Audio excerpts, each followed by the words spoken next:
destroy the social contract, violating life, liberty, and property, which may justify resistance or revolt.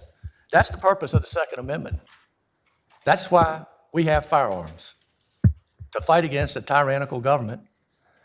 And this bill is a direct infringement on the Second Amendment to fight against a tyrannical government.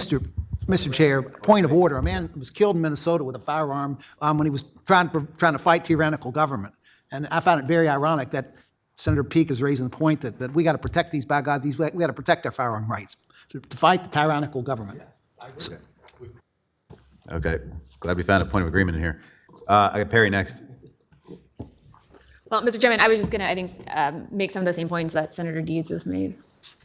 And as far as the Second Amendment goes, there have been several decisions that have clarified what the Second Amendment does or doesn't mean, and a lot of them relate back to what they meant at the founders, right? That's what Bruin does. That's what Bruin says, and that's why the courts have upheld that the weapons of war, which are what I believe Senator Salim is trying to take off of our streets, weapons that were meant to destroy people quickly without having to have good aim, that those don't belong in the hands of a civilian. And I had a conversation with an individual who was a Republican the other day, and I was talking about this bill, and I was asking him, what do you think? How does it make you feel? You know, you're a Republican. Tell me, gun owning, carrying, everyday firearm, what do you think about this bill?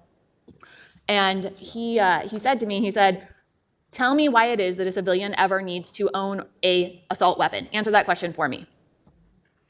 Why do we need weapons of war on our streets? That was his Republican, his question to me about this bill. And I'm sorry? And Come on, guys. No talking at each other up and down the docket. I mean, up and down the dais here. Come on, guys. to the point that was made, this weekend we saw an individual who appeared to be lawfully carrying a concealed weapon on his person, and that weapon was taken off his body, and then a number of series of rounds were deposited into him by the government. It wasn't an assault weapon he was carrying, but it was a weapon, and it did him no good.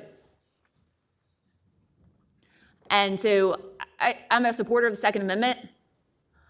I just think we have to balance what it is that we're doing, and weapons of war don't seem to have a place on our streets, but I think we've reached the point in time where whether any lawful, I think Chrissy Noem came out and said that you shouldn't be carrying your weapon out in public because that might invite the government to descend upon you and take your life.